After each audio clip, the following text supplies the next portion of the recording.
বিনা কিছু না, কৃষ্ণ নাম। ইন্দ্রদেবের কাছে গিয়ে বলছে, দাদা আমাকে অমৃত দাও। তখন দেবরাজ ইন্দ্র বলছে, ওরে আমার কে রে, যে আসবে আমি তাকে অমৃত দিয়ে বেড়াবো নাকি? অমৃত নিতে গেলে আমার সঙ্গে যুদ্ধ করে নিতে হবে। বেশ, এইবার দেবরাজ ইন্দ্রের সঙ্গে গরুরের যুদ্ধ বেঁধে গিয়েছে। দেবরাজ ইন্দ্র বলছে, গরুর আমার সঙ্গে যুদ্ধ করবি, একটু ভেবে চিন্তে যুদ্ধ কর।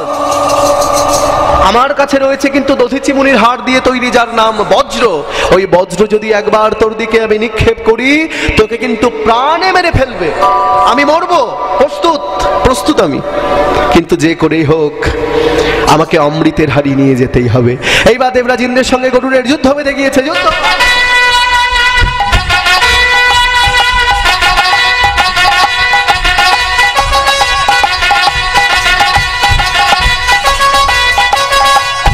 যুদ্ধ যুদ্ধ করতে করতে করতে করতে করতে করতে করতে করতে করতে করতে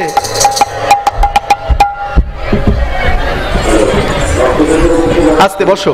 এবার যুদ্ধ করতে করতে কি হয়েছে দেখুন। যেই দেবরাজ ইন্দ্র গরুরের উদ্দেশ্যে বজ্র নিক্ষেপ করেছে, আর গরুর গা থেকে একটা পালক তুলে নিয়ে বজ্রের উদ্দেশ্যে নিক্ষেপ করেছে, আর বজ্র এসে পালকে আঘাত করলো, পালকটা পড়ে গেল, গরুরের কিছু হলো না। তখন দেবরাজ ইন্দ্র বলছে, গরুর তোমাকে আমি চিনতে পেরেছি ভাই, তবে একটি কথা, তুমি যে অমৃত নিয়ে যাবে, তুমি তো তোমার জন্য নেবে না, তুমি তো সাপেদের জন্য নিয়ে যাবে। একবার ভালো করে ভেবে নাও, ওই সাপেদের দল যদি একবার অমৃত খেয়ে অমর হয়ে যায়, আমরা কেউ কি প্রাণে বাঁচতে পারবো? বাবা, সাপের অমর হয়ে গেলে কেউ বাঁচিয়ে রাখবে আমাদের কাউকে? তাহলে কি হবে? বেশ, অমৃতের হাড়ি নিয়ে যাও, তোমার মায়ের দাসী বৃত্তি থেকে মুক্তি ঘটাবে। আর এমন সময় আমার ছেলে জয়ন্ত গিয়ে অদৃশ্য হয়ে অমৃতের হাড়ি নিয়ে চলে আসবে। দেবরাজ ইন্দ্রের ছেলের নাম কি? জয়ন্ত। সে কিন্তু অদৃশ্য হয়ে যেতে পারে। এইবার কি করেছে দেখুন, ওই গরুর অমৃতের হাড়ি নিয়ে যখন উঠতে উঠতে উঠতে উঠতে আসছেন, আর আস্তে আস্তে গরুরের কষ্ট হয়ে গিয়েছে বলে গরুর একটা কদম গাছের ডালে রাখলো। কোন কদম গাছ? আপনাদের বলে দিই, বৃন্দাবনে যখন বেড়াতে যাবেন, ঘুরতে যাবেন, যেখানে কৃষ্ণ কালীয় দমন করেছিল, ভালো করে শুনে নিন, সেখানে দেখবেন কালিদাহের তীরে এখনো একটা কদম গাছ রয়েছে, যে কদম গাছের কোনো মৃত্যু নাই। সত্য যুগে ছিল, ত্রেতা যুগে ছিল, দাপর যুগে ছিল, এবং বাবা কলি যুগেও আছে। কেন আছে? এইবার শুনে নিন কেন বেঁচে আছে। একটা কদম গাছের কেন মৃত্যু নাই, 4 যুগ ধরে কেন বেঁচে আছে শুনে নিন। যে এই অমৃতের হাড়ি কদম গাছে রাখলো, আর হাড়িটা টলে গিয়ে 2 ফোঁটা অমৃত কদম গাছে পড়লো, আর যেই কদম গাছে পড়েছে সেই থেকে কদম গাছের আর কোনো মৃত্যু নাই। এইবার গরুর কি করেছে, অমৃতের হাড়ি নিয়ে যখন আসলো, শুনে নিন, তারপরে আপনাদের বলে দিই। সাপেরা বললো, ওটা যে অরিজিনাল অমৃত বুঝবো কি করে, ওটা তো ডুপ্লিকেট হতে পারে। তখন এবার মরা ঘাসের উপর ছিটিয়ে দিল, মরা ঘাস জ্যান্ত হয়ে গেল। বলো, তাহলে তো একেবারে ডুপ্লিকেট নয়, অরিজিনাল মাল এসেছে। বেশ, তাহলে কোথায় রাখবে? একটা কুশের আসন করে দাও, তার উপরে রাখবো। একটা কুশের আসন করে দিল, তার উপরে অমৃতের হাড়িটা যেই রেখেছে, যেই সাপেরা অমৃত খেতে গিয়েছে, বলছে দাঁড়াও, খাবে অমৃত দেব, তার আগে আমার মায়ের দাসী বৃত্তিটা আগে মুক্তি ঘটাও, তারপরে তো অমৃত দেব। বেশ, বিনতা বলছে, ওরে কদ্রু, দেখ আমার ছেলে গরুর অমৃত এনেছে, এবার আমাকে মুক্তি দে। বেশ দিদি, আজ থেকে আমার দিদি বিনতা আমার দাসী বৃত্তি থেকে মুক্ত মুক্ত মুক্ত। যেই মুক্ত বলেছে বাবা, আর এমন সময় ইন্দ্রের ছেলে জয়ন্ত এসে অদৃশ্য হয়ে ওই অমৃতের হাড়ি নিয়ে চলে গেল। এবার যেই চলে গিয়েছে, কি হলো দেখুন, সাপেরা বললো, অমৃত কই, অমৃত কই? গরুর বলছে, আমি কি করে জানবো, বেশিক্ষণ থাকে না, চলে গিয়েছে, পাবো কোথায়? যদি কুশের আসনের উপরে 2 ফোঁটা পড়ে থাকে। এইবার সাপেরা গিয়ে কুশ চাটতে লাগলো, আর কুশ চাটতে চাটতে চাটতে চাটতে চাটতে চাটতে সেই থেকে সাপেদের জিহ্বা হলো দ্বিধা বিভক্ত। দেখবেন সাপ যখন জিভ বের করে, দেখেছেন সাপের জিভ তখন কেমন দেখতে হয়? দেখবেন জিভটা কেটে গিয়ে 2 ভাগে বিভক্ত হয়েছে। সেই কুশ চাটতে চাটতে সাপেদের জিভটা কেটে গিয়েছে, সব সাপের জিভ কাটা। এইবার কি হলো দেখুন মায়েরা, গরুর গুচ্ছ গুচ্ছ সাপ নিয়ে মুখের মধ্যে পড়ছে, গুচ্ছ গুচ্ছ সাপ নিয়ে চিবিয়ে চিবিয়ে খাচ্ছে। কদ্র বলছে, ওরে গরুর, তুই আমার ছেলে মেয়েদের খেয়ে ফেলিস না বাবা, তুই আমার বংশকে নির্বংশ করিস না। বলছে, মা তুমি আমার সৎমা, বলো আমি অন্যায় করছি? আমি পাখি, আমার খাদ্য সাপ, আমি সাপ খাচ্ছি, আমি তো অন্যায় কিছু করছি না। বেশ বাবা, তোর জন্য একটা বিধান করে দিচ্ছি, তুই প্রতিদিন খাবার সময় 1 বাটি ভাত, 1 বাটি ডাল, 1 বাটি তরকারি পাবি, এবং মাংস হিসেবে একটা বড় সাপ তোর জন্য বাধ্য থাকলো। তোর জন্য প্রতিদিন দেব। এইবার গরুর প্রতিদিন ভাত ডাল তরকারি খায়, একটা করে বড় সাপ খায়। দেখুন বাবা, ভালো করে বুঝবেন। এইবার ওই সাপ খেতে খেতে খেতে খেতে খেতে খেতে এইবার পালা হচ্ছে কালীয় নাগের পালা। অর্থাৎ কি, কালীয় নাগ গরুরের খাদ্য হিসেবে যাবে। আর এদিকে দেবর্ষি নারদ মুনি মনে মনে ভাবছেন যে কালীয় নাগ যদি গরুরের খাদ্য হিসেবে চলে যায়, তাহলে আমরা কিন্তু কালীয় দমন লীলা দর্শন করতে পারবো না। ছুটতে ছুটতে এসেছে কালীয় নাগ। কালীয় নাগ, কালীয় নাগ, কি হয়েছে? কালকে আমি মরে যাব, কালকে গরুর আমাকে খেয়ে ফেলবে। বলছে খাবে না। আমাকে বাঁচাতে পারবে? বলছে পারবো। কি করে বাঁচাবে? তুমি এক্ষুনি চলে যাও বৃন্দাবনে কালীদহে, ওখানে কিন্তু গরুর কোনোদিন যেতে পারবে না। কেন পারবে না বলবো? তাহলে ছোট্ট করে শুনেন। যখন গরুর অমৃতের হাড়ি নিয়ে আসছেন, এইবার গরুরের কষ্ট হয়ে গিয়েছে, অনেকটা রাস্তা স্বর্গ থেকে মর্ত, কম দূর পাখি তো কষ্ট হয়ে গিয়েছে বলে এবার গরুর গঙ্গার যমুনার তীরে দাঁড়িয়ে আছে। আর দেখছে ওই জলের মধ্যে বাবা কতগুলো বড় বড় শোল মাছ খেলা করে বেড়াচ্ছে। বাবা, খিদেও পেয়েছে, কষ্ট হয়েছে, জলও আছে, আবার যোগও আছে। এইবার গরুর কি করেছে, ওই জল থেকে বড় বড় শোল মাছ তুলে চিবিয়ে চিবিয়ে খাচ্ছে। আর ওটা হচ্ছে একটা মুনির আশ্রম, যে মুনির নাম সৌভুরি মুনি। মুনির ধ্যান ভেঙে গেল। গরুর, তোমার এত বড় সাহস, এত বড় স্পর্ধা, আমার আশ্রমে এসে তুমি আমার মাছদের খেয়ে ফেলছো। একটি মাছ তার সন্তানদের নিয়ে কিভাবে লালন পালন করে, জগৎ মাতৃকা, এই জগতে একজন মা তার সন্তানকে কিভাবে মানুষ করে, ওটা আমি প্রত্যক্ষ করি। আর তুমি মাছকে খেয়ে ফেলছো, তোমাকে অভিশাপ দেব।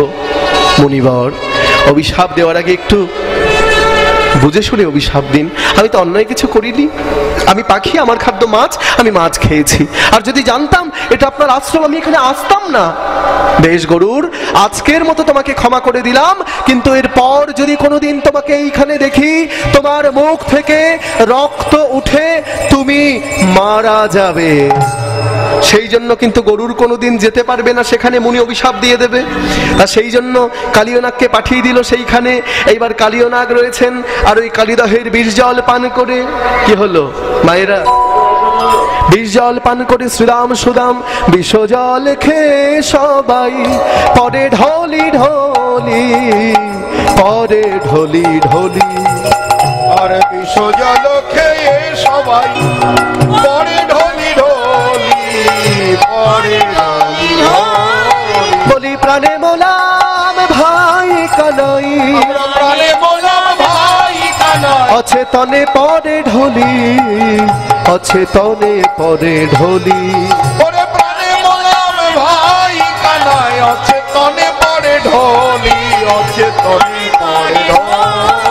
ধুলাই গড়াগড়ি দিয়ে কাঁদে, ধুলাই গড়াগড়ি দিয়ে কাঁদে, ধুলাই গড়াগড়ি দিয়ে কাঁদে, ধুলাই গড়াগড়ি দিয়ে কাঁদে। মুখে কৃষ্ণ কৃষ্ণ কৃষ্ণ বলে গড়াগড়ি দিয়ে কাঁদে। বলে হা কৃষ্ণ গোবিন্দ বলে গড়াগড়ি দিয়ে কাঁদে। মুখে কানাই কানাই কানাই বলে ধুলাই গড়াগড়ি দিয়ে কাঁদে। মুখে কানাই কানাই কানাই, ধুলাই গড়াগড়ি দিয়ে কাঁদে। কানাই কানাই কানাই বলে গড়াগড়ি দিয়ে কাঁদে। কানাই কানাই কানাই গড়াগড়ি দিয়ে কাঁদে, গড়াগড়ি দিয়ে কাঁদে। শ্রীরাম সুদাম কথা বলতে বলতে ধুলার মধ্যে অচৈতন্য হয়ে পড়লেন।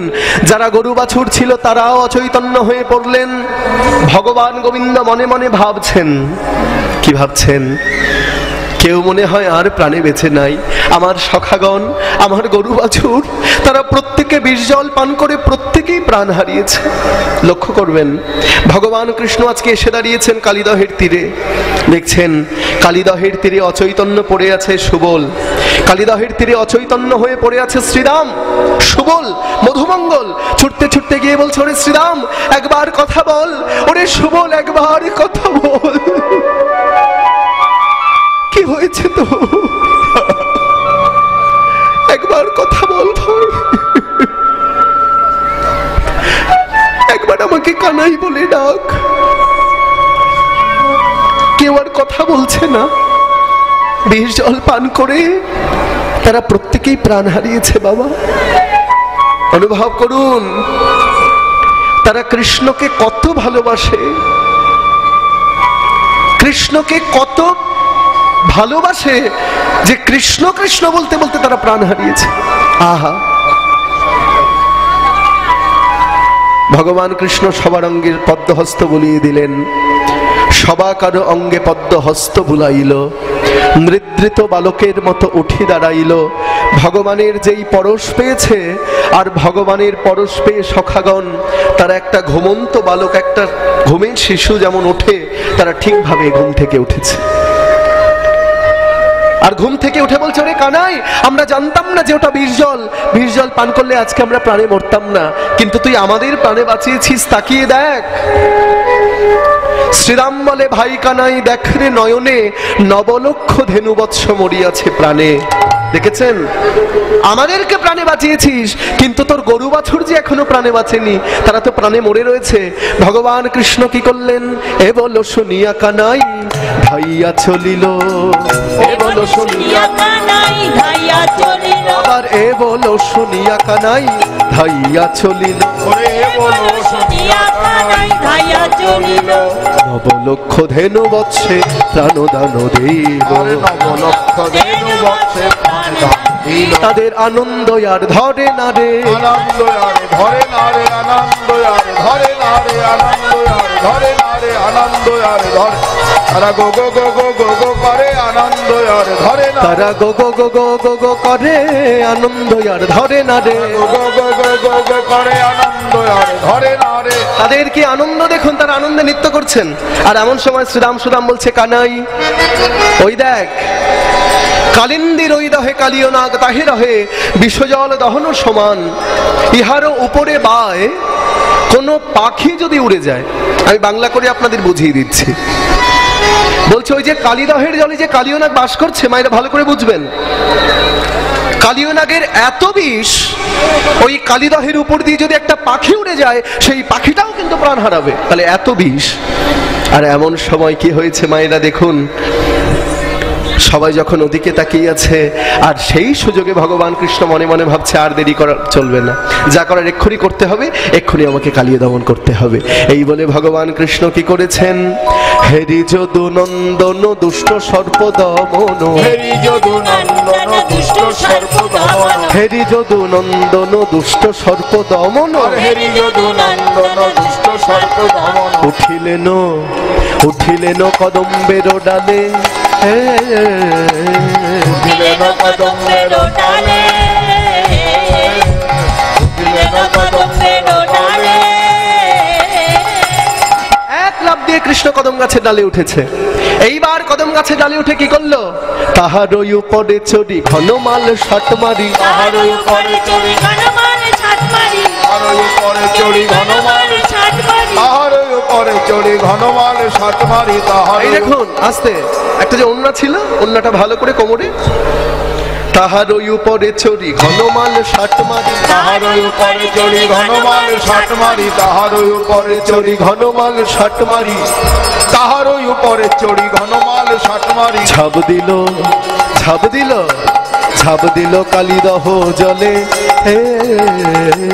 ঝাঁপ দিল কালিদহ জলে, আর ঝাঁপ দিয়ে পড়িল, ঝাঁপ দিয়ে পড়িল, ঝাঁপ দিয়ে পড়িল, ঝাঁপ দিয়ে পড়িল, ঝাঁপ দিয়ে পড়িল, ঝাঁপ দিয়ে পড়িল। কালিদাহের বিষ জলে ঝাঁপ দিয়ে পড়িল, কালিদাহের বীর জলে ঝাঁপ দিয়ে পড়িল, কালিদাহের বিষ জলে ঝাঁপ দিয়ে পড়িল। কালিও দমন করবে বলে ঝাঁপ দিয়ে, হরি বল, দমন করবে বলে ঝাঁপ দিয়ে পড়িল, কালিও দমন করবে বলে ঝাঁপ দিয়ে পড়িল, ও কালিও দমন করবে বলে ঝাঁপ দিয়ে পড়িল, কালিও দমন করবে বলে ঝাঁপ দিয়ে, আজ ঝাঁপ দিয়ে পড়িল। কালিও দমন করবে বলে ভগবান কৃষ্ণ কালিদাহের বিষ জলে ঝাঁপ দিয়েছে। আর যেই ঝাঁপ দিয়েছে, কালিও নাগের ছিল 1000 ফনা, ওই 1000 ফনা বিস্তার করে কালিও নাগ বলছে, কৃষ্ণ আয় আয়, কৃষ্ণ তুই আমাকে বধ করবি, তুই আমাকে খাবি, আমি তোকে খেয়ে ফেলবো। এই বলে কালিও নাগের 1000 ফনা আর হাজার ফনা বিস্তার করে কালিয়নাগ কি করলেন মায়েরা? ভালো করে লক্ষ্য করুন, গোবিন্দকে গিলে ফেললেন। বলছে কৃষ্ণ, তুই বৃন্দাবনে অনেক ভালো ভালো কাজ করেছিস বাবা। তুই বকাসুর বধ করেছিস, পুতনা নিধন করেছিস, তৃণাবর্ত অসুর বধ করেছিস, আর আমাকে বধ করবি? আমি তোকে খেয়ে ফেলবো। এবার কালিয়নাগ কৃষ্ণকে যেই খেয়ে ফেলেছে, যেই গিলে ফেলেছে, আর কালিয়নাগের পেটের ভেতর গিয়ে ভগবান কৃষ্ণ বিশ্বম্ভর মূর্তি ধারণ করেছে। কালিয়নাগ যত বড় হচ্ছে, ভগবান তত বড় হচ্ছে। কালিয়নাগ যত বড় হচ্ছে, ভগবান তত বড় হচ্ছে। কালিয়নাগ যত বড় হচ্ছে, ভগবান তত বড় হচ্ছে। এইবার কালিয়নাগ আর ভগবানকে রাখতে পারলো না মায়েরা। কালিয়নাগ বুঝতে পারলো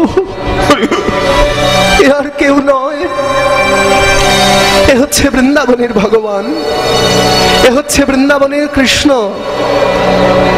এ হচ্ছে গোপীবল্লভ, এসেছে আমাকে উদ্ধার করবার জন্য।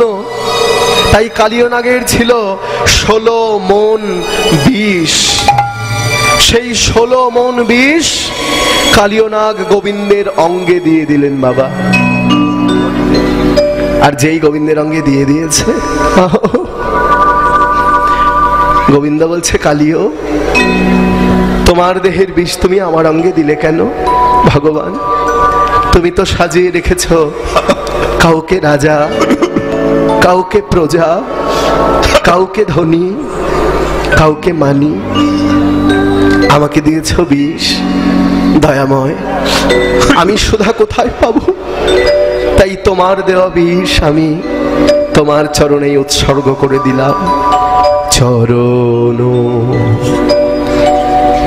ধরিতে দিও গো আমারে, নিও না, নিও না সরাই। জীবন মরণ অনুভব করুন মায়েরা, একটু হৃদয় দিয়ে ভাবুন, ভাবুন আপনি ভগবানের চরণকে বক্ষে জড়িয়ে ধরেছেন। জীবন মরণ, সুখ দুঃখ দিয়ে বক্ষে ধরিব জড়ায়ে, স্খলিত শিথিল কামনার ভাব। ভক্তমণ্ডলী মায়েরা, ভগবান আমাদের কাছে কি চায়? গাড়ি বাড়ি টাকা পয়সা না, ভগবান চায় একটু প্রেম, একটু ভালোবাসা, একটু অনুরাগ। কেউ যদি চুরিও করতে পারি, আপনারা দেখে আসুন ক্ষীরচোরা গোপীনাথ যে ভগবান ভক্তের জন্য চুরি করেছেন। ভগবান বলছেন, কেউ যদি আমাকে একটু ভালোবাসতে পারে, আমি তার দড়া কাছা গলায় নিয়ে তার জন্য শ্রাদ্ধ করতে পারি।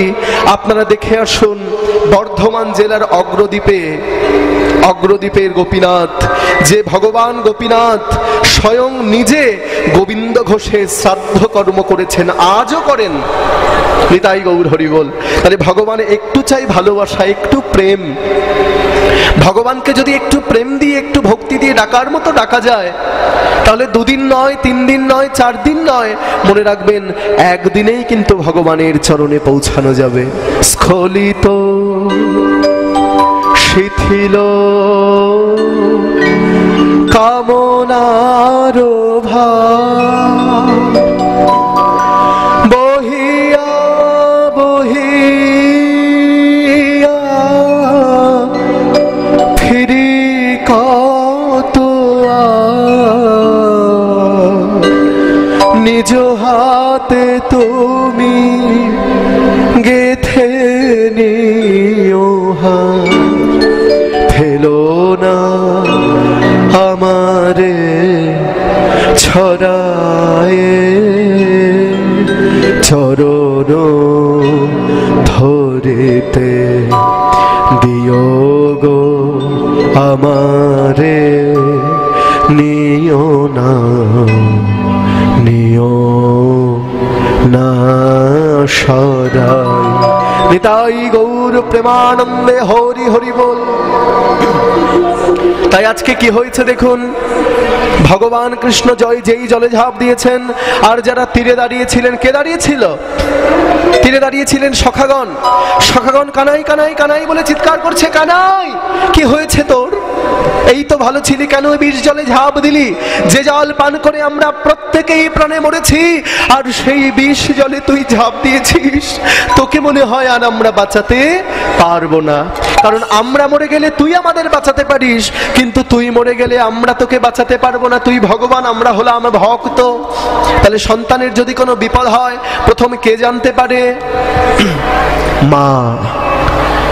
সন্তানের কোনো বিপদ হলে সবার আগে সেই সংবাদ কিন্তু মায়ের কাছে পৌঁছে যায়।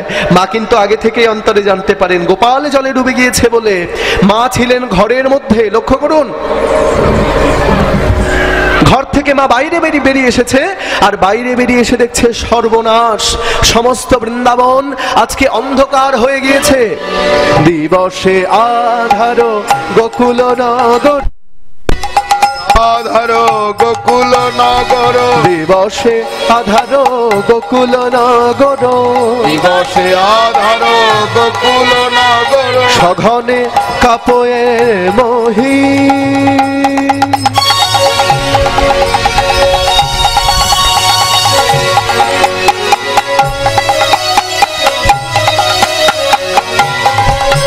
আস্তে আমি বাংলা করে বুঝিয়ে দিচ্ছি।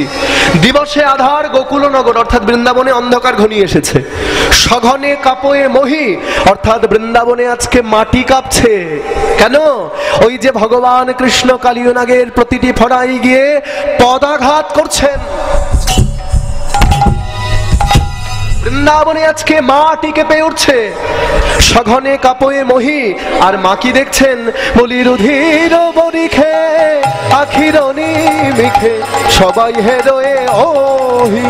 আবার রুধির বরিখে আখির নিমিখে সবাই হেরোয়ে ওহি। আবার রুধির বরিখে আখির নিমিখে সবাই হেরোয়ে ওহি। আস্তে, রুধির বরিখে আখির নিমিখে। রুধির মানে কি? রক্ত। মা দেখছেন সর্বনাশ, আকাশ থেকে আজকে ফোঁটা ফোঁটা রক্ত মাটিতে পড়ছে।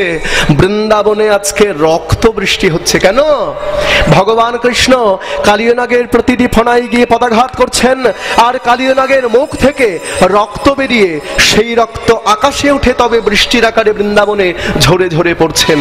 রুধির বরিখে আখির নিমিকে, পলক ফেলতে না ফেলতেই মা দেখছেন। শুধু মা নয়, আপনাদের মতো যারা মায়েরা ছিলেন বৃন্দাবনে, তারা দেখছেন ওহি। ওহি মানে সাপ। গর্তের মধ্যে যে সাপগুলো ছিল বাবা, সমস্ত সাপগুলো আজকে বাইরে বেরিয়েছে।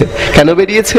কারণ সাপেরা মনে মনে ভাবছে, বলি ব্রজবাসীগণ সর্প দেখে, ব্রজবাসীগণ সর্প দেখে, বলি ব্রজবাসীগণ সর্প দেখে, ব্রজবাসীগণ সর্প দেখে, তারা আখির নিমিক না ফেলিতে ব্রজবাসীগণ সর্প দেখে। তারা আখির নিমিক না পড়িতে, বলি বদন ভরে বাহু তুলে, ব্রজবাসীগণ সর্প দেখে, বদনে ভরে হরি বল। ব্রজবাসীগণ সর্প দেখে, আখির নিমিক না পড়িতে। গর্তের মধ্যে যে সাপগুলো ছিল, তারা মনে মনে ভাবছেন আমাদের গুরুদেব হচ্ছে কালিয়নাগ, তাহলে সে যদি দমন হয়ে যায় আমরা কেউ বাঁচতে পারবো? তাহলে সব সাপগুলো আজকে গর্ত থেকে বাইরে বেরিয়েছে। এইবার মায়ের কাছে সংবাদ চলে এসেছে। ওই যে বললাম, মা আগে জানতে পারে। মায়ের এক ফোঁটা দুধের ঋণ, কথা নয় মা, একটু মন দিয়ে শুনুন। এই তো আরেকটু পরেই শেষ হয়ে যাবে। তারপরে আমি আবার মুর্শিদাবাদ চলে যাব। কালকে আমার লালগোলা কীর্তন আছে, মুর্শিদাবাদ লালগোলা। আবার কবে দেখা হবে জানি না, তবে সময় তো আর খুব বেশি নেই, আরেকটু পরেই শেষ হয়ে যাবে। তা যাই হোক, আরেকটু মন দিয়ে শুনুন বাবা। দেখুন, মায়ের এক ফোঁটা দুধের ঋণ শোধ হবে না কোনোদিন, জন্ম জন্মান্তরে করিলে সাধনা। সন্তান যেমনই হোক না কেন, মা কিন্তু তার সন্তানকে খুব ভালোবাসে। মায়ের ঋণ, বাবা মায়ের ঋণ কখনো শোধ করা যায় না। আমি আমাকে দিয়েই বলি, এখানে আমার মা বসে আছে, আমি মা সামনে আছে বলে বলছি না। আমি যখন সকালবেলা ইউনিভার্সিটি যাই, এখনো আমার মা আমাকে মেখে খাইয়ে দেয়। মা যদি মেখে খাইয়ে না দেয় আমার পেট ভরে না। মা যদি আলু মাখাও দেয় বাবা, সেটাও কিন্তু অমৃতের সমান। কিন্তু এই আমাদের কলিযুগের অবস্থা, আমরা বাবা মাকে ভালোবাসি না। বাড়িতে বড় করে কালী পুজো দিলাম, বাড়িতে বড় করে দুর্গা পুজো দিলাম, বড় প্যান্ডেল করে 1000 লোককে নিমন্ত্রণ করে খাওয়ালাম, কিন্তু বাড়িতে যে জ্যান্ত ভগবান রয়েছেন বাবা মা, মন্দিরের ভগবান তো অচল, খেতে পারে না, হাঁটতে পারে না, কথা বলতে পারে না। শাস্ত্রে বড় বড় করে লেখা রয়েছে আমাদের প্রত্যেকের বাড়িতে রয়েছে জ্যান্ত ভগবান। সেই বাবা মাকে যারা ভালোবাসে না, সেই বাবা মাকে যারা প্রণাম করে না, সেই বাবা মাকে যারা শ্রদ্ধা করে না, সেই বাবা মাকে যারা ভক্তি করে না, শাস্ত্রে লিখে দিয়েছে স্বর্গ তো অনেক দূরের কথা, নরকেও কোনোদিন তাদের জায়গা হয় না। তাই বাবা মাকে ভালোবাসতে হবে। এবং আরেকটি কথাও বলবো, আপনাদের বাড়িতে যখন বৈষ্ণব আসবে, আপনাদের বাড়িতে যখন ভক্ত আসবে, আপনারা কি করবেন? সেই সাধুগুরু বৈষ্ণবের চরণকে ধৌত করে নেবে। এটা আমাদের হিন্দু ধর্মের ঐতিহ্য। আমরা সনাতন ধর্মের মানুষ। আমরা যে হিন্দু হিন্দু করি, আমি হিন্দু ধর্মের মানুষ, আমি হিন্দু। কিসে হিন্দু? কি দেখলে বলবে আমি হিন্দু? আপনি বলতে পারেন আমার গলায় পৈতা আছে, আমি হিন্দু। ওটা তো ব্রাহ্মণত্বের লক্ষণ, ওটা তো হিন্দুত্বের লক্ষণ নয়। আপনি বলতে পারেন আমার গলায় তুলসীর মালা আছে, আমি হিন্দু। ওটা বৈষ্ণবত্বের লক্ষণ, হিন্দুত্বের লক্ষণ নয়। তাহলে হিন্দু কিসে? যারা প্রকৃত হিন্দু, যারা প্রকৃত সনাতন ধর্মের মানুষ, তারা প্রতিদিন সকালে ঘুম থেকে উঠবে, সকাল সকাল স্নান করে বাবা মায়ের চরণে প্রণাম করে, তুলসী তলায় প্রণাম করে, ঠাকুর ঘরে প্রণাম করে, তারা ঠাকুরের নাম দিনে অন্তত একবার করবে। কিন্তু আমরা কলিযুগের মানুষ হয়ে, আপনাদের কাছে একটা সত্য ঘটনা বলি। কালকে আমার পরীক্ষা ছিল, তো কালকে আমি যখন রানাঘাট স্টেশনে দাঁড়িয়ে আছি, তখন একজন এসে নিচে দেখছি একটা বাচ্চা দাঁড়িয়ে আছে, তার বয়স অন্তত না হলেও 12 বছর। সেই বাচ্চাটা বৈষ্ণব, সে ধুতি পরেছে, কপালে তিলক পরেছে, সামনে রাস, হয়তো নবদ্বীপ যাচ্ছে।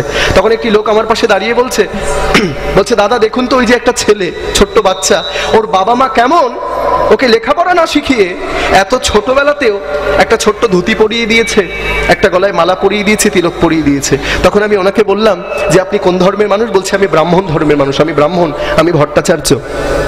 আমি বললাম আপনি তো হিন্দু, আপনি হিন্দু হয়ে কি করে একটা হিন্দু ধর্মের মানুষকে অপমান করতে পারেন? আপনি জানেন না? দেখুন কটা ছেলে মেয়ে এরকম করছে। আপনার যদি ওইটুকু ছেলে চুলটা লাল করতো, একটা জিন্সের প্যান্ট পরতো, আপনার দেখতে ভালো লাগতো?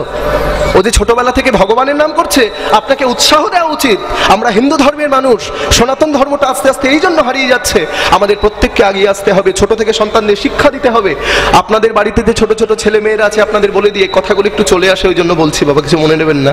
ওরা যখন কালকে স্কুলে যাবে, ওদের অনেকগুলো বইয়ের সঙ্গে একটা ছোট্ট গীতা দিয়ে দেবেন। গীতা পাঠ করতে হবে না, গীতা সঙ্গে থাক, কারণ গীতা সঙ্গে থাকলে ভগবান ওর সঙ্গে থাকবে।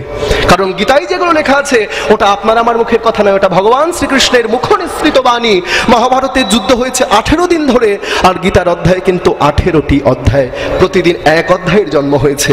এবং যখন বই পড়াবেন, এগুলোও পড়াবেন কতে কৃষ্ণ রতে রাধা গতে গৌর জন্তান্নয় নিতাই।